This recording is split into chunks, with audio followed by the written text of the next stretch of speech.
আমন্ত্রণ সবাইকে ইসলামী ব্যাংক উন্নয়ন বাংলাদেশ অনুষ্ঠানে। সঙ্গে আছে আমি সৈয়দ আশিক রহমান। আজ আমাদের আলোচনার বিষয় চিকিৎসায় স্বনির্ভরতা অর্জনে করণীয়। আর এই বিষয়ে আলোচনার জন্য আজ আমাদের সঙ্গে স্টুডিওতে আছেন বিশ্ব স্বাস্থ্য সংস্থার দক্ষিণ পূর্ব এশিয়ার সাবেক প্রতিষ্ঠা, ওয়ার্ল্ড ফেডারেশন ফর মেডিকেল এডুকেশনের সাবেক সিনিয়র প্রতিষ্ঠা অধ্যাপক doctor Mojaul Haque, doctor association of Bangladesh diabetes সাংগঠনিক সম্পাদক, ইউনিভার্সাল মেডিকেল কলেজ হাসপাতালের অর্থোপেডিক্স বিভাগের সহযোগী অধ্যাপক doctor A K M Khaleduzzaman Dipu এবং বৈষম্য বিরোধী ছাত্র আন্দোলনের স্বাস্থ্য বিষয়ক উপকমিটির সদস্য, ঢাকা মেডিকেল কলেজের ট্রেইনি চিকিৎসক আতাউর রহমান রাজু। দর্শক, 2014 সালে মোদী সরকার ক্ষমতায় বসার পর ভারত বাংলাদেশে গরু রপ্তানি বন্ধ করে দেয়। এতে তাৎক্ষণিকভাবে কোরবানিযোগ্য পশুর সংকট তৈরি হলেও তরুণ ও শিক্ষিত খামারি এবং দেশের সাধারণ গৃহস্থদের চেষ্টায় খুব অল্প সময়ের মধ্যেই গবাদি পশুদের স্বয়ংসম্পূর্ণতা অর্জন করে বাংলাদেশ। সম্প্রতি ভারত বাংলাদেশের চলমান কূটনৈতিক উত্তেজনায় বাংলাদেশের নাগরিকদের ভিসা দেওয়া প্রায় বন্ধ করে দিয়েছে ভারত। এতে সবচেয়ে বেশি ভোগান্তিতে পড়েছেন দেশটিতে চিকিৎসা নিতে যাওয়া বাংলাদেশিরা। চিকিৎসা ও স্বাস্থ্য খাতের বিশেষজ্ঞরা বলছেন, গবাদি পশু খাতের মতো এটাকে সুযোগ হিসেবে নিয়ে দেশের চিকিৎসা ব্যবস্থা বদলে ফেলা গেলে খুব অল্প সময়ের মধ্যেই দেশের মানুষ বিদেশ নির্ভরতা ব্যাপকভাবে কমিয়ে আনা সম্ভব। ভারতের পর্যটন মন্ত্রণালয়ের হিসেবে প্রতি বছর বাংলাদেশ থেকে গড়ে প্রায় 25 লাখ রোগী দেশটিতে চিকিৎসা নিতে যায়। এতে প্রতি বছর প্রায় 500 মিলিয়ন মার্কিন ডলার বা 60,000 কোটি টাকা বাংলাদেশ থেকে চলে যাচ্ছে ভারতে, যা জাতীয় বাজেটে স্বাস্থ্য খাতে দেওয়া বরাদ্দের প্রায় 1.5 গুণ। বিশেষজ্ঞরা বলছেন, দেশের চিকিৎসা খাতের সংকটগুলো চিহ্নিত করে দ্রুত সমাধান করা গেলে বিদেশ নির্ভরতা যেমন কমবে, উন্নত হবে দেশের স্বাস্থ্য ব্যবস্থা, তেমনি সাশ্রয় হবে বিপুল পরিমাণ বৈদেশিক মুদ্রা। এমন বাস্তবতায় কি কি পদক্ষেপ নেওয়া গেলে চিকিৎসার ক্ষেত্রে বাংলাদেশিদের বিদেশমুখিতা ব্যাপকভাবে কমিয়ে আনা সম্ভব হবে, তা নিয়ে আজ আমরা আলোচনা করব ইসলামী ব্যাংক উন্নয়নে বাংলাদেশ অনুষ্ঠানে।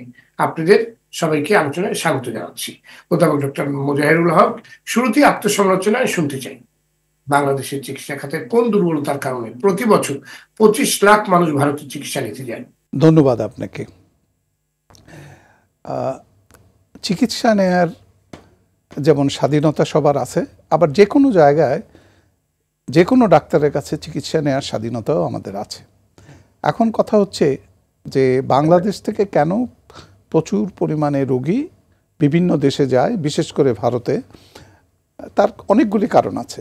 একটি কারণ যদি আমি এইভাবে উল্লেখ করি যে কেউ যদি বেড়াতে যেতে চায় বাংলাদেশের বাইরে, তাহলে সবচেয়ে কাছের দেশ কিন্তু ভারত, এবং সেখানে প্রচুর দর্শনীয় স্থান আছে, এবং সেই সমস্ত দর্শনীয় স্থানের আকর্ষণেও প্রচুর লোক কিন্তু বাংলাদেশ থেকে ভারতে যায়। এখন কথা হলো, মেডিকেলের জন্য বা চিকিৎসার জন্য যে কথাটা আমরা বলে থাকি, যে এইটার জন্য কেন মানুষ ভারত যায়। আমাদের মধ্যে একটা মিথ আছে যে ভারতের চিকিৎসা সেবা বাংলাদেশের চেয়ে ভালো। ব্যাপারটা কিন্তু কোনোভাবে আমরা কোনো একটা আমি সোজা বলবো ইন্ডিকেটর দিয়ে কিন্তু আমরা ভারতের চিকিৎসা আমাদের চেয়ে ভালো এটা বলতে পারি না। আমাদের কাছে তেমন কোনো ইন্ডিকেটর নেই, কিন্তু আমাদের একটা ধারণা যে ভারতের চিকিৎসা বাংলাদেশের চেয়ে ভালো।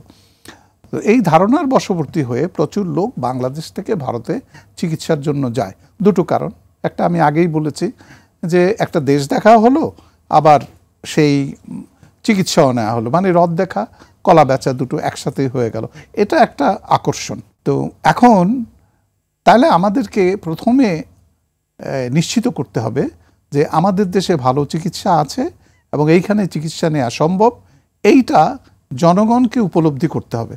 আমি বললেই হবে না যে আমাদের দেশে চিকিৎসা সেবা ভালো, বরঞ্চ এটা একটা জনগণ বলতে হবে যে আমাদের দেশে চিকিৎসা সেবা ভালো। যখন জনগণ সার্টিফাই করবে যে আমাদের দেশের ডাক্তাররা ভালো, আমাদের দেশের হাসপাতালগুলো ভালো, আমাদের দেশের চিকিৎসা সেবা ভালো, তখন কিন্তু আমরা বলতে পারবো যে আমাদের এখানে চিকিৎসা তো ভালো, তো আপনাদের আর বিদেশে যাওয়ার প্রয়োজন নাই বেশি টাকা খরচ করে। কিন্তু আমরা যেটা এস্টাবলিশ করতে পারি নাই এখন পর্যন্ত, সেটা হলো একটা ট্রেন্ডটা হলো কি, যে বাংলাদেশের বাইরে চিকিৎসা ভালো আর বাংলাদেশের চিকিৎসার চেয়ে তাদের চিকিৎসা উন্নত। কিন্তু আমরা যদি যারা ডাক্তার বিশেষ করে বাংলাদেশে এবং চিকিৎসা সেবার সাথে জড়িত, আমরা যখন বাইরে যাই তখন কিন্তু কোনো দিক দিয়েই আমরা এই জিনিসটা উপলব্ধি করতে পারি না কোনো কারণেই, যে আমাদের ডাক্তাররা মানসম্মত নয় বা মানসম্মত চিকিৎসা তারা দিতে পারেন না। তবে হ্যাঁ, একটা জিনিস যেটা উল্লেখযোগ্য বলে আমি মনে করি, যে বাংলাদেশের ডাক্তারদের একটা মানবিক দিক যেটা সবসময় প্রশ্নবিদ্ধ আমাদের রুগীদের কাছে, সেটা হলো তাদের চেয়ে ভালো ব্যবহার পান তারা যখন নাকি বাংলাদেশের বাইরে চিকিৎসা নিতে যান চিকিৎসকদের কাছ থেকে, বিশেষ করে ভারতীয় ডাক্তারদের কাছে। এবং এইটা একটা কারণ যে তারা ভালো আচরণ এবং ভালো ব্যবহার পান তাদের কাছে, এবং এইটা তাদেরকে আকর্ষণ করে। তো আমাদের মনে হয় যে আমরা যদি বিশেষ করে কয়েকটা জিনিসের উপরে গুরুত্ব দেই প্রশিক্ষণের সময়, আমাদের চিকিৎসকদের দক্ষতা বাড়ানো তো এক নম্বরে আসবেই, কিন্তু আরও যে জিনিসটা আসতে পারে সেটা হলো এথিক্যাল প্র্যাকটিস। এটা একটা জিনিস আসতে পারে। কমিউনিকেশন স্কিল, রুগীর সাথে কিভাবে কমিউনিকেট করতে হবে, রুগীর আত্মীয় স্বজনের সাথে কিভাবে কমিউনিকেট করতে, এটা কিন্তু শেখানো হয় না। বিহেভিয়ারাল সায়েন্স একটা জিনিস, আমাদের দেশে কিন্তু এটারও ঘাটতি আছে। আমাদের ছাত্রদেরকে আমরা বিহেভিয়ারাল সায়েন্সটা সেরকম এটার মধ্যে এক্সপোজ করি না আমাদের ছাত্রদের। এই যে আমি তিনটা জিনিস বললাম, যে এথিক্সের উপরে গুরুত্ব দেয়া, তারপরে বিহেভিয়ারাল সায়েন্সের উপরে গুরুত্ব দেয়া, তারপরে কমিউনিকেশন স্কিল, কীভাবে কমিউনিকেট করতে হবে রুগীর সাথে এবং রুগীর আত্মীয় স্বজনের সাথে, এই কয়েকটা জিনিসের উপরে যদি আমরা একটু গুরুত্ব দেই, তাহলে আমি বলবো যে পরবর্তী ধাপগুলি আমাদের কিন্তু পরবর্তীতে আসতে বাধ্য।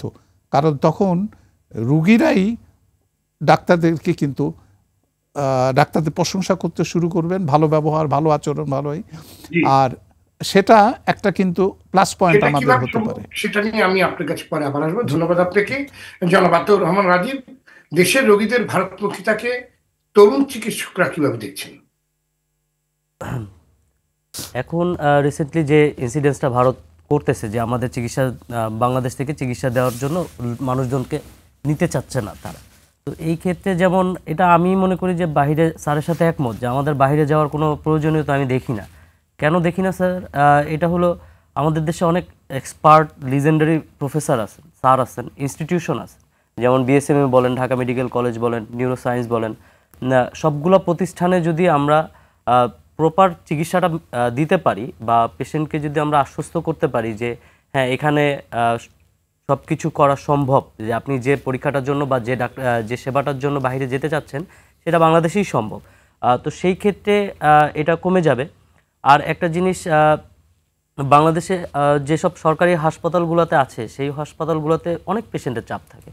তো সেই ক্ষেত্রে স্যার যেটা বললেন যেরকম কাউন্সেলিংয়ের একটা ব্যাপার, পেশেন্টকে আমি যখন অনেক পেশেন্ট দেখি তখন কিন্তু আমার ওই প্রপার কাউন্সেলিংটা আমি করতে পারি না, তো পেশেন্টও স্যাটিসফ্যাকশনটা আসে না ওইভাবে হয়তো বা তাদের, তো এই কারণে তারা অনেক সময় বিদেশমুখী হয়। তো স্যারের সাথে আমি একমত এটাতে যে বিহেভিয়ারাল সায়েন্সটা যদি ভালো করে পড়ানো হয় বা বোঝানো হয়, তো সেই ক্ষেত্রে এই জিনিসটা অনেকটা কমে যাবে।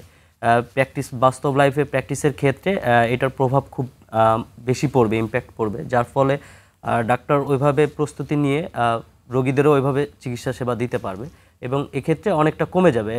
আর বাংলাদেশে হচ্ছে না এমন কোনো পরীক্ষা নিরীক্ষা বা অপারেশন নাই যেটা হচ্ছে না, যেটার জন্য আমার বিদেশে যেতে হবে। এখন সবই বাংলাদেশে হচ্ছে, তো আমি এখন কেন বিদেশে যাব? এই জিনিসটাই যারা অ্যাজ এ হোল যে মানুষগুলো আছে তাদের কাছে এইটাই তুলে ধরতে হবে। জি, ধন্যবাদ আপনাকে। ডাক্তার খাকিরুজ্জামান দীপু, ভারতের তরফ থেকে বাংলাদেশের রোগীদের নিয়ে রীতিমতো অপমানজনক মন্তব্য করা হচ্ছে, এটাকে দেশের চিকিৎসকরা কিভাবে দেখছেন, আপনারা কি ভাবছেন? ধন্যবাদ আপনাকে।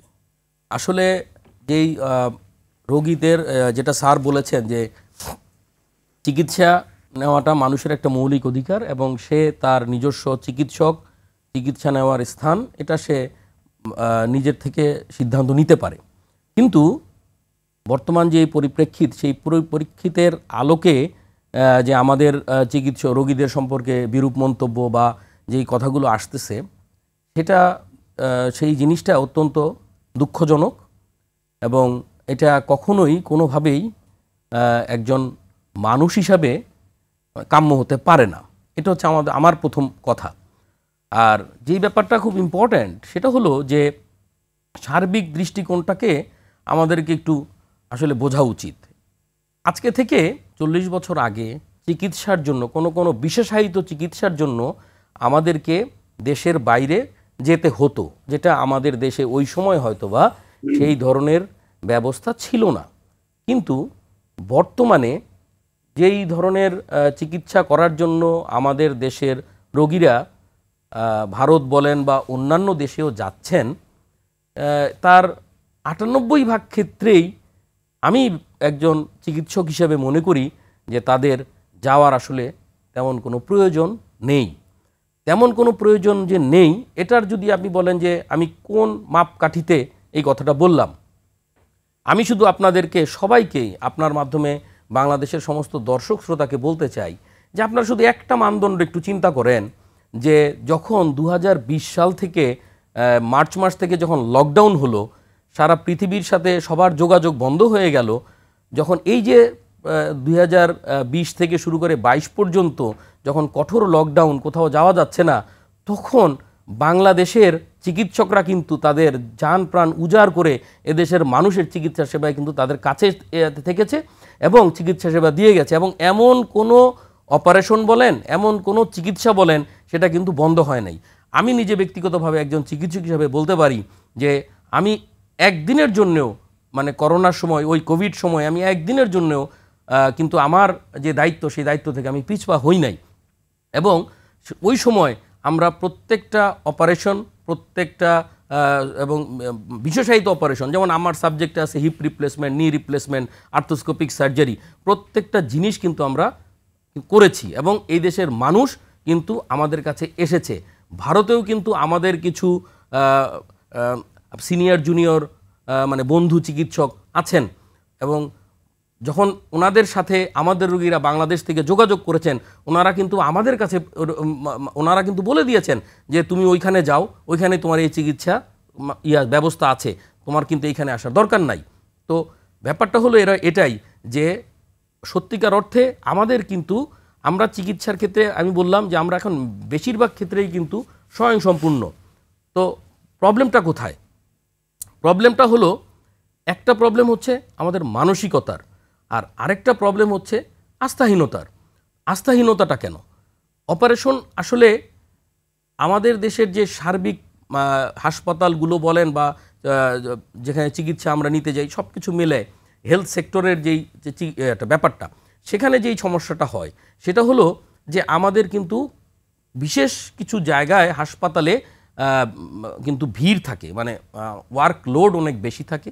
সেই হিসাবে হয়তোবা আমরা রোগীদের সাথে পার্সোনাল কমিউনিকেশনে এখানে একটা ঘাটতি কখনো কখনো, সব ক্ষেত্রে কিন্তু নয়, হতে পারে, হয়। আরেকটা হলো চিকিৎসা খরচ। কোনো চিকিৎসার ক্ষেত্রে আপনারা জানেন সবাই যে কিছু কিছু চিকিৎসার জন্য সব চিকিৎসার খরচ তো আর একরকম হয় না, কোনো খরচ বেশি হয়, কম হয়।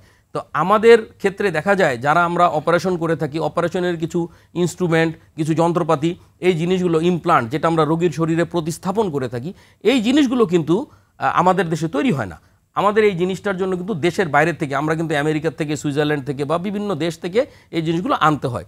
তো আমি বিভিন্নভাবে আমাদের সোসাইটিতেও আমি এই কথাটা বিভিন্ন সময় বলেছি যে এই জিনিসগুলো কিন্তু, এই যে মেডিকেল ইকুইপমেন্টস বলেন বা মেডিকেলের যে রোগীর শরীরে যে ইমপ্লান্টটা লাগানো হবে, প্লেট বলেন, স্ক্রু বলেন, অথবা মানে প্রস্থেসিস বলেন, বা হার্টের অপারেশনের জন্য যে রিং লাগানো হয়, স্টেন্ট লাগানো হয়, এই যে জিনিসগুলো, এই জিনিসগুলো তো দেশের বাইরে থেকে আনতে হয়।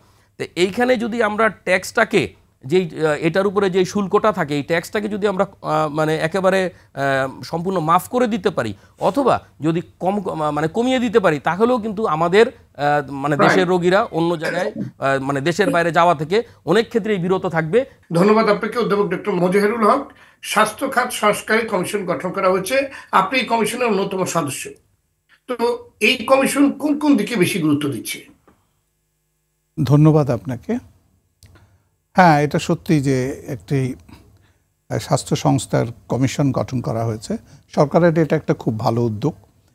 সেখানে বিশিষ্ট চিকিৎসক ব্যক্তিবর্গও আছেন এবং তারা এটা নিয়ে আলাপ আলোচনা শুরু করেছেন এবং আমরা একটা সময়ে হয়তো তাদের কাছ থেকে একটা সুপরামর্শ পাব এবং সেই পরামর্শ অনুযায়ী বাংলাদেশের চিকিৎসা শিক্ষা, একজনের চিকিৎসা সেবা, দুটোর মানই হয়তো উন্নত করার জন্য পরামর্শসমূহ থাকবে। আমরা সেই পরামর্শের জন্য অপেক্ষা করি। পাশাপাশি আমি ব্যক্তিগতভাবে যেটা মনে করি আর কি, যে বাংলাদেশের বর্তমানে যে চিকিৎসা শিক্ষার পরিবেশ আছে, এই চিকিৎসা শিক্ষার পরিবেশটার মান উন্নয়ন করা দরকার। বেশিরভাগ ক্ষেত্রে আমাদের দেখা যায় যে বিশেষ করে প্রাইভেট মেডিকেল কলেজগুলিতে শিক্ষক স্বল্পতা রয়েছে, যন্ত্রপাতি স্বল্পতা রয়েছে, এবং অনেক শিক্ষা প্রতিষ্ঠানে কিন্তু রোগীর স্বল্পতা রয়েছে। এগুলির কিন্তু স্ট্যান্ডার্ড আছে, এবং এই স্ট্যান্ডার্ডটা ঠিক করে দেয় সেই দেশের মেডিকেল অ্যান্ড ডেন্টাল কাউন্সিল, মানে যারা অ্যাকচুয়ালি রিকগনাইজ করে মেডিকেল কলেজটাকে যে এইটা একটা ওয়েল ইকুইপড, তারপরে ভালো ট্রেইন টিচার্স এবং ভালো অবস্থানে মেডিকেল কলেজটা আছে, যাতে তাদের ছাত্রছাত্রীদের প্রকৃত প্রশিক্ষণ হতে পারে, মানে ইনক্লুডিং প্রশিক্ষণ উপকরণ। এখন একটি মেডিকেল কলেজের জন্য সবচেয়ে বড় প্রশিক্ষণ উপকরণ হলো যে সেখানকার রোগী। আপনাকে মনে রাখতে হবে যে একজন চিকিৎসকের জন্য কতজন রোগী, বা একটা সোজা কথায় যে 10 জন রোগীর জন্য যেমন একজন ছাত্র বা একজন শিক্ষক 10 জন ছাত্রের জন্য, এইরকম বিভিন্ন রকম, মানে আমি ওটা বলতে বেড বোঝাচ্ছি আর কি, যে কতটা বেড থাকা দরকার, এরকম স্ট্যান্ডার্ড কিন্তু ঠিক করা আছে। তো সেই স্ট্যান্ডার্ডটা কিন্তু মানটা দেখার দায়িত্ব বাংলাদেশ মেডিকেল অ্যান্ড ডেন্টাল কাউন্সিলের। আপনার ডাক্তার একাই তো চিকিৎসা দেন না, এটা একটা টিমের কাজ। সেই টিমে কারা থাকে? ডক্টর লিডস দ্য টিম, মানে ডাক্তার সে হয়তো নেতৃত্ব দিচ্ছে টিমের, কিন্তু তার আন্ডারে কি থাকা দরকার? তার আন্ডারে নার্স থাকা দরকার, প্যারামেডিক্স থাকা দরকার, এবং আদার স্টাফস থাকা দরকার, এবং এইগুলিরও একটা স্ট্যান্ডার্ড আছে। যেমন একজন ডাক্তারের সাথে 3 জন নার্স থাকা দরকার, ধরেন আমি একটা এক্সাম্পল দিলাম, 10 জন করে প্যারামেডিক থাকা দরকার, আমি একটা এক্সাম্পল দিলাম। তাহলে আপনার একজন ডাক্তারের এগেনস্টে 3 জন নার্স, 10 জন প্যারামেডিক্স যদি হয়, তাহলে আপনি চিন্তা করে দেখেন কি পরিমাণ জনশক্তি দরকার বিভিন্ন এরিয়াতে। বাংলাদেশে কি তা আছে? নাই। আমাদেরকে যেটা করা দরকার আগামীতে, যে এই জিনিসগুলি একটু নজর দিতে হবে, এবং আমার মনে হয় যে সংস্কার কমিশন এই সমস্ত ব্যাপারে চিন্তাভাবনা করবেন এবং হয়তো সুপারিশও করবেন। ধন্যবাদ আপনাকে। জনাব আতাউর রহমান রাজীব, বাংলাদেশের রোগী অনুপাতে ডাক্তার ও নার্সের সংখ্যা খুবই কম, আবার যারা আছেন তাদের সেবার মান নিয়েও কেউ কেউ প্রশ্ন তুলেছেন, এর সমাধান কি বলে আপনি মনে করেন?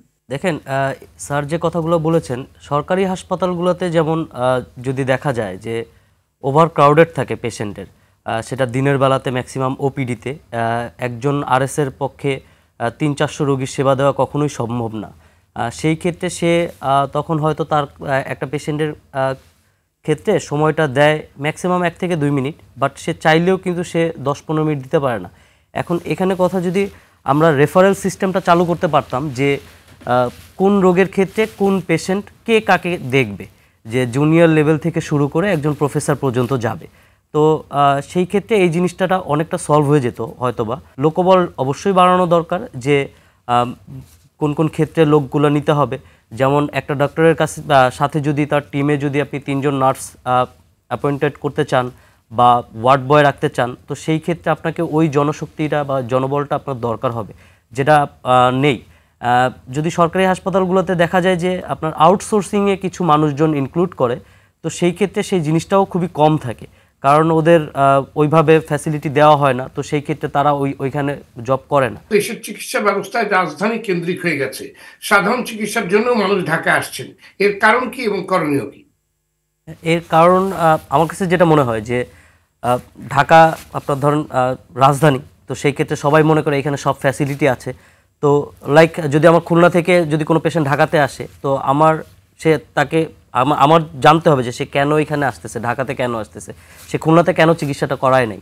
তো সেই ক্ষেত্রে আমি মনে করি অ্যাজ এ রোগী হিসেবে যদি আমি চিন্তা করি যে হ্যাঁ, আমি ঢাকায় গেলে মনে হয় মানসম্মত বা বিশেষজ্ঞ বড় ডাক্তার দেখাইতে পারবো, অ্যাজ এ পেশেন্টের সাইকোলজি হিসেবে যদি আমি চিন্তা করি, তো সেই ক্ষেত্রে তাদের ভিতরে এইটা ঢুকাই দিতে হবে ব্রেনে বা মাথায়, যে আপনি যেখানে আছেন সেখানেই আপনার রোগের চিকিৎসা সম্ভব। এখন সেই ক্ষেত্রে যদি ওইখানে ওই ডক্টরগুলো না থাকে, ওই বিশেষজ্ঞ না থাকে, তো সেই ক্ষেত্রে আমরা যেটা করতে পারি যে হ্যাঁ, ঢাকাতে যে ডক্টরগুলো আছেন, একটা মেয়াদে 5 বছর সে ঢাকাতে চিকিৎসা সেবা দিয়েছে, সে পরবর্তীতে সে রাজশাহীতে দিল 5 বছর, ঘুরে ঘুরে এইভাবে করা যেতে পারে।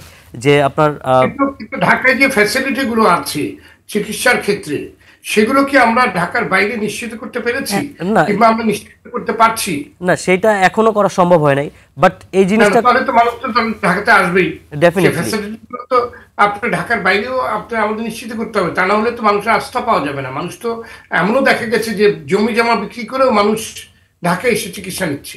সেই ক্ষেত্রে আপনি যেটা বলেছেন ঠিক বলেছেন, বাট আপনি যদি চিন্তা করেন বা দেখেন যে স্বাস্থ্য খাতে যে বরাদ্দ হয় না তা না, বিগত বছরগুলোতে তো অনেক দুর্নীতি হয়েছে স্বাস্থ্য খাতে, এটা তো এখন দৃশ্যমান। তো স্বাস্থ্য খাতে যে বরাদ্দগুলো হয় তার 70% 60% ফেরত যায়। তো আমাদের চাওয়া যে এই যে বাজেটটা হচ্ছে এটা দিয়ে কিন্তু আমি চাইলেই একটা মফস্বল শহরে যে হসপিটালগুলোতে আছে যে যে জিনিসগুলো দরকার, এই স্যার অর্থোপেডিক স্যার যে বললেন যে পর্যাপ্ত ইকুইপমেন্ট বা যে ইনস্ট্রুমেন্টগুলো যেগুলো দরকার সেইগুলো যদি আমরা প্রোভাইডেড করতে পারি, তো ডেফিনেটলি ওই পেশেন্টগুলোর জমি জমা বিক্রি করে এই ঢাকাতে এসে থাকা কখনোই হবে না। তো আমার যে বরাদ্দটা হচ্ছে সেটা কেন আমরা ইউটিলাইজ করতে পারছি না? ধন্যবাদ আপনাকে। জনাব খালিকুজ্জামান দীপু, দুদকের প্রতিবেদনে স্বাস্থ্য ও চিকিৎসা খাতকে অন্যতম দুর্নীতিগ্রস্ত খাত হিসেবে চিহ্নিত করা হয়েছে। একে তো বাজেটে বরাদ্দ কম, তারপরেও যে বরাদ্দ দেওয়া হয় তার বড় অংশ দুর্নীতি এবং অব্যবস্থাপনার কারণে অপচয় হয়। এটা রোধ করা গেলে চিকিৎসা খাতের উন্নয়ন ত্বরান্বিত করা সম্ভব। এক্ষেত্রে কি উদ্যোগ বা পদক্ষেপ নেওয়া যেতে পারে? দেখেন, যে কোনো ক্ষেত্রেই মানে দুর্নীতি যখন হয়, সেই দুর্নীতি রোধ করার জন্য একটা জিনিস খুব প্রয়োজন, সেটা হলো যে ওই ব্যক্তির বা ঊর্ধ্বতন কর্মকর্তার সদিচ্ছা 100%। মানে হঠাৎ করে 100 জন মানুষ একটা কাজে ইনভলভ, সবাই একসাথে সৎ হয়ে যাবে বা সবাই একসাথে দুর্নীতি ছেড়ে দেবে, এইটা কঠিন। কিন্তু এই 100 জনের লোকের ওপরে যে আছে সে যদি সৎ হয় এবং সে যদি তার সততার 100% প্রয়োগ করে, তাহলে আমি মনে করি যে কোনো ধরনের দুর্নীতি অ্যাটলিস্ট 80% কমায় আনা সম্ভব। এটা আমার ব্যক্তিগত মতামত। বাংলাদেশি চিকিৎসা বাবদ রোগীর নিজের পকেট থেকে ব্যয় দক্ষিণ এশিয়ার দেশগুলোর মধ্যে সবচেয়ে বেশি। সাম্প্রতিক এক গবেষণা বলছে ডায়ালাইসিস করতে গিয়ে 93% রোগী আর্থিক সংকটে পড়েন, জমি জমা বিক্রি করেন। চিকিৎসা করতে গিয়ে 2022 সালে 61 লাখ মানুষ নতুন করে দারিদ্র্য সীমার নিচে চলে গেছে। এর সমাধান কি? এর সমাধান কিন্তু আমি ব্যক্তিগতভাবে মনে করি যে আল্লাহ পাক পৃথিবীতে এমন কোনো সমস্যা দেন নাই যেটা সমাধান নাই, এটারও সমাধান আছে। আমি আমার আগের আলোচনার সময় কিছুটা আপনাকে বলেছিলাম যে আমরা কিন্তু চিকিৎসা খরচ কিন্তু অনেকটাই কমাতে পারবো যদি কিনা এই নিত্য প্রয়োজনীয় ঔষধপত্র এবং তার সাথে যে ইকুইপমেন্টস, তার সাথে যেই যন্ত্রপাতি ইনভলভমেন্ট, এই জিনিসটার উপরে যদি আমরা আমদানি শুল্ক কমায় দিতে পারি বা একেবারে মৌকুফ করে দিতে পারি। আপনি করলেন, কিন্তু কিন্তু আপনার এই মেডিকেল ব্যবসায়ের সাথে যে ব্যবসায়ীরা জড়িত, আমি আসছি, আপনি যতই কমান প্রফিট তো তাদের পকেটে। না, আমি আসছি এখানে। এরপরের যে ব্যাপারটা আসবে সেখানে সরকারের একটা যে কোনো ধরনের পরীক্ষা নিরীক্ষা বলেন, সরকারি খাত এবং সরকারি পর্যায়ের লোকজনের মানে যারা এই জিনিসগুলোর নিয়ন্ত্রণকারী সংস্থা, তাদের উচিত হবে বেসরকারি পর্যায়ের যারা স্টেক হোল্ডার, যারা বিভিন্ন প্রাইভেট মেডিকেল কলেজের ওনার এবং বিভিন্ন ইনস্টিটিউশন বা বিভিন্ন ক্লিনিক্স বা বিভিন্ন প্রতিষ্ঠানের সাথে যারা ইনভলভ, যারা এটার মালিকানাধীন, তাদের সাথে বসা এবং বসে সরকার কিন্তু একটা সেট করে দিবে রেট, যে আপনি এই রেটের বেশি এই জিনিসের জন্য নিতে পারবেন না। এটা যখন করে দেওয়া হবে তখনই কিন্তু আপনার অবশ্যই, এবং সেটা যদি কার্যকর করা হয় তাহলে অবশ্যই চিকিৎসা খরচ কিন্তু বাংলাদেশে কমে যাবে। লাস্টে আমি আরেকটা কথা আপনাকে বলি, সেটা হলো, এটা আমার কাছে মনে হয় যে আমার এই কথাটা হচ্ছে 5 লাইন। আমরা কথায় কথায় বলি যে স্বাধীনতার 50 বছর, আজকে স্বাধীনতার আমাদের 54 বছর বা 53 বছর চলছে। এই 53 বছরে আপনি আমাকে বলেন বাংলাদেশের, আমি সবার প্রতি মানে এটা কেউ ব্যক্তিগতভাবে নেওয়ার কিছু নাই, এটা সবাই জানে যে বাংলাদেশের মহামান্য রাষ্ট্রপতি থেকে শুরু করে, প্রধানমন্ত্রী থেকে শুরু করে, মন্ত্রীবর্গ থেকে শুরু করে সবাই স্বাস্থ্য পরীক্ষা করার জন্য আপনারা দেশের বাইরে যান, সিঙ্গাপুরে যান। শুধুমাত্র স্বাস্থ্য পরীক্ষা করার জন্য, কোনো অপারেশন না, অপারেশন করার জন্য না, চিকিৎসার জন্য না, শুধু স্বাস্থ্য পরীক্ষা করার জন্য। তো এইটা তো আমাদের একটা বড় ব্যর্থতা যে আমরা এমন একটা প্রতিষ্ঠান সারা বাংলাদেশে তৈরি করতে পারি নাই যেটার উপরে আমরা সেই প্রতিষ্ঠানের উপরে আমরা আস্থা রাখতে পারি যে এখানে আমি আমাদের টেস্ট করব, এখানে আমি আমার স্বাস্থ্য পরীক্ষা করব এবং আমি আমার স্বাস্থ্য পরীক্ষার একটা সঠিক রিপোর্ট পাবো। দেখেন, একটা ইসিজি, এইটা করার জন্য আপনাকে কেন দেশের বাইরে যেতে হবে? ইসিজি মেশিন তো ভাই আমার যে মেশিন, আপনি দেশের বাইরে যান ওইখানেও একই মেশিন, একই একই ইসিজি রিডিং আসতেছে। তো এইটার জন্য তো আপনাকে দেশের বাইরে যাওয়ার কোনো প্রয়োজন নাই, ইকো করার জন্য তো দেশের বাইরে যাওয়ার দরকার নাই, এনজিওগ্রাম করার জন্য তো দেশের বাইরে যাওয়ার কোনো প্রয়োজন নাই আপনার। তা এখন কিছু কিছু হলো কি আমাদের মানসিকতার ব্যাপার, এই মানসিকতা থেকে আমাদেরকে বেরোয় আসতে হবে। আপনি বাংলাদেশ মেডিকেল অ্যান্ড ডেন্টাল কাউন্সিলকে শক্তিশালী করেন, তাকে আপনি শুধু রেসপন্সিবিলিটি না, আপনি তাকে অথরিটি দেন। শুধু রেসপন্সিবিলিটি আছে, অথরিটি নাই, এটা হলে কি সবচেয়ে মানে একটা অস্বস্তিকর অবস্থা। আপনি বাংলাদেশ মেডিকেল অ্যান্ড ডেন্টাল কাউন্সিলকে অথরিটি দেন, তাকে আপনি শুধু রেসপন্সিবিলিটি না অথরিটি দেন, তাহলে দেখেন যে সত্যিকার অর্থে যদি একটা মানদণ্ডের মধ্যে আমরা দাঁড়াতে পারি, আমাদের চিকিৎসা ব্যবস্থা ডেফিনেটলি আরও উন্নত হবে এবং আমরা এদেশের মানুষের জনগণের আস্থার মধ্যে আসতে পারবো। এবং লাস্টে আমি একটা কথা বলে শেষ করতে চাই, সেটা হচ্ছে যে আমি প্রথমে যেটা বলেছিলাম যে সত্যিকার অর্থেই বাংলাদেশের মানুষের চিকিৎসা সেবা নেওয়ার জন্য দেশের বাইরে যাওয়ার আসলেই প্রয়োজন নেই। মানে শতকরা 2 ভাগ হয়তো থাকতে পারে, এর বেশি নাই। এবং যাদের আছে সেটা কিন্তু আমরাই বলে দেই যে আপনার এই চিকিৎসাটা বাংলাদেশে এখনো পর্যন্ত আসে নাই, আপনি উন্নত বিশ্বে যান বা অন্য কোথাও যান, সেটা আমরাই বলে দিব। কিন্তু মানে গয়হারা যেইভাবে যাচ্ছে, এই যাওয়ার কোনো প্রয়োজন নাই। জি, ধন্যবাদ আপনাকে। আমাদের আলোচনা একেবারে শেষ পর্যায়ে অধ্যাপক ডক্টর মোজাহেরুল হক, একজন বিশেষজ্ঞ হিসেবে আপনি যদি বলেন দেশের স্বাস্থ্য এবং চিকিৎসা খাতে কি কি উদ্যোগ নেওয়া হলে রোগীদের বিদেশ নির্ভরতা ব্যাপকভাবে কমে যাবে? ধন্যবাদ আপনাকে। প্রথম কথা হলো যে আমাদের চিকিৎসা শিক্ষা এবং চিকিৎসা সেবা দুটো বিষয় আছে এখানে। আমি মনে করি সেটা হলো আমাদের যেই অবস্থানেই চিকিৎসা শিক্ষা এবং চিকিৎসা সেবা আছে, এইটার মান উন্নয়ন করতে হবে।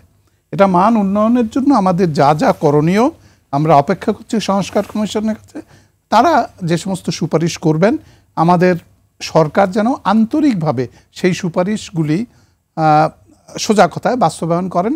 তাহলে আমরা মনে করব যে আমাদের যে একটা স্টেয়ার, আমি বলতেছি একটা স্টেপ আমরা এগিয়ে যাব, যে আমাদের সামনে ঠিক করা আছে যে আমরা কি কি করলে আমাদের চিকিৎসা সেবার মান এবং চিকিৎসা শিক্ষার মানকে বাড়াতে পারব। চিকিৎসা শিক্ষার মান আর সেবার মান দুটো যদি বাড়ে, তাহলে আমাদের দেশের মানুষ চিকিৎসা নিতে বাইরে যাওয়ার তো কোনো প্রশ্নই আসে না। তাহলে এইটাকে আমাদের মাথায় প্রথমেই রাখতে হবে। একটা রুগী সে তার সর্বোচ্চ চিকিৎসা পাওয়ার সুযোগ বাংলাদেশে যেখানে আছে, সেখানে যাওয়ার জন্য একটা রেফারেল সিস্টেম থাকতে হবে, এবং যাতে এই রেফারেল সিস্টেমের মাধ্যমে সে সর্বোচ্চ চিকিৎসা সুবিধা পেয়ে আবার ফিরে আসবে তার উপজেলা পর্যায়ে। তাহলে তার চিকিৎসা সম্পন্ন হয়ে ভালো হয়ে সে পরবর্তীতে একটা ফলো আপের জন্য আবার উপজেলাতে চলে আসবে। তাহলে কিন্তু তার চিকিৎসা কোথাও বিঘ্নিত হচ্ছে না বা ব্যাহত হচ্ছে না। এই রেফারেল সিস্টেমটা পৃথিবীর বিভিন্ন দেশে আছে। এখন কথা হচ্ছে বাইরের ব্যাপারে আমি আগেই বলেছি যে আমাদের মান যদি আমরা বাড়াই এবং আমরা যদি কনফিডেন্ট হই যে আমাদের চিকিৎসা সেবার মান অন্যান্য দেশের চেয়ে ভালো, তাহলে আমাদের রুগীরা কিন্তু আমাদের কাছেই আসবে, বাইরে যাওয়ার প্রশ্নই আসে না। এবং এই জায়গাটায় আমাদের সবার চেষ্টা থাকবে যে আমাদের চিকিৎসা শিক্ষার মানটাও আমরা বাড়াবো, চিকিৎসা সেবার মানটাও আমরা বাড়াবো, এবং এইটা আমাদের যেন প্রতিজ্ঞায় থাকে। আর পরবর্তীতে কতগুলি জায়গায় কিন্তু ফোকাস করতে হবে। যেমন আমাদের এই সেবা এবং শিক্ষার মানটা দেখার দায়িত্ব কাদের? এটা কিন্তু স্বাস্থ্য মন্ত্রণালয়ের, পাশাপাশি কাদের? Medical and dental council. এটা একটা অটোনমাস বডি। এই মেডিকেল অ্যান্ড ডেন্টাল কাউন্সিল নিশ্চিত করতে হবে যে এই মেডিকেল কলেজটা যেটা ফাংশন করতেছে, এইটা একটা কোয়ালিটি মেডিকেল কলেজ। কোয়ালিটি সার্টিফিকেটটা তারা দিবেন যে ইটস এ কোয়ালিটি মেডিকেল। আর যদি মনে করেন না এই মেডিকেল কলেজটা কোয়ালিটি মেডিকেল কলেজ না, তাহলে তাদের ব্যাপারে শাস্তিমূলক ব্যবস্থা নিতে হবে। এবং সেই শাস্তিমূলক ব্যবস্থা নির্মম যেটা সর্বোচ্চ হতে পারে সেটা হলো একেবারে বন্ধ করে দেয়া। আমরা কোনো কোয়াক তৈরি করতে চাই না, ভালো চিকিৎসক তৈরি করতে চাই এবং ভালো মানের চিকিৎসা সেবা নিশ্চিত করতে চাই। কাদের জন্য? আমাদের জন্য, আমাদের জনগণের জন্য। সুতরাং আমাদের মেডিকেল কলেজের মান অবশ্যই উন্নত মানের হতে হবে। যেদিন আমরা এটা করতে পারবো, সেদিন আমাদের কোয়ালিটি অফ কেয়ার বা কোয়ালিটি অফ মেডিকেল কেয়ার, এইটা নিয়ে আমরা যেমন প্রশ্ন করতে পারবো না, বাইরের কেউ প্রশ্ন করতে পারবে না। তো আমার মনে হয় যে ইয়াঙ্গার জেনারেশন যারা আছেন তাদের এই কথাগুলি মাথায় রাখবেন। আমার পাশে যে শিক্ষক আছেন উনিও নিশ্চয়ই এই একইভাবেই চিন্তা করবেন যে আমাদের প্রশিক্ষণের মান যেমন বাড়াতে হবে, সেবার মানও বাড়াতে হবে। এই লক্ষ্য থেকে আমরা যেন বিচ্যুত না হই। জি, ধন্যবাদ আপনাদের সবাইকে আজকে আলোচনায় যোগ দেওয়ার জন্য। দর্শক, নানান কারণে দেশে একটি মিথ তৈরি হয়েছে যে বাংলাদেশের চেয়ে ভারতের চিকিৎসা ভালো। এটা মোটেই সত্য নয়, তথ্য নির্ভর নয়। বাংলাদেশেও আন্তর্জাতিক মানের চিকিৎসা সেবার ব্যাপক সুযোগ সৃষ্টি হয়েছে। তবে এটাও ঠিক, দেশের চিকিৎসা ও স্বাস্থ্য ব্যবস্থায় কিছু সংকট ও দুর্বলতা রয়েছে, যা রোগীদের মাঝে অনাস্থা তৈরি করছে। এই অনাস্থা দূর করতে চিকিৎসা ও স্বাস্থ্য খাতে রাষ্ট্রীয় মনোযোগ বাড়াতে হবে, ব্যাপক ভিত্তিক সংস্কার আনতে হবে, অপচয় দুর্নীতি দূর করতে হবে, চিকিৎসা ব্যবস্থায় রেফারেন্স সিস্টেম চালু করতে হবে, পুরো স্বাস্থ্য খাতে অটোমেশন করতে হবে, চিকিৎসা শিক্ষা ও সেবার মান বাড়াতে পদক্ষেপ নিতে হবে, পর্যাপ্ত সংখ্যক ভালো চিকিৎসক ও দক্ষ জনবল তৈরি করতে হবে, মেডিকেল অ্যান্ড ডেন্টাল কাউন্সিলকে ক্ষমতায়ন করতে হবে, হাসপাতাল ক্লিনিকগুলোর মান নিশ্চিতে নিয়মিত মনিটরিং এর ব্যবস্থা করতে হবে। দেশের সুযোগ থাকার পরেও বিদেশে চিকিৎসা নিতে যাওয়ার প্রবণতা থেকে সবাইকে সরে আসতে হবে, এমন পরামর্শগুলি উঠে এসেছে আজকের আলোচনায়।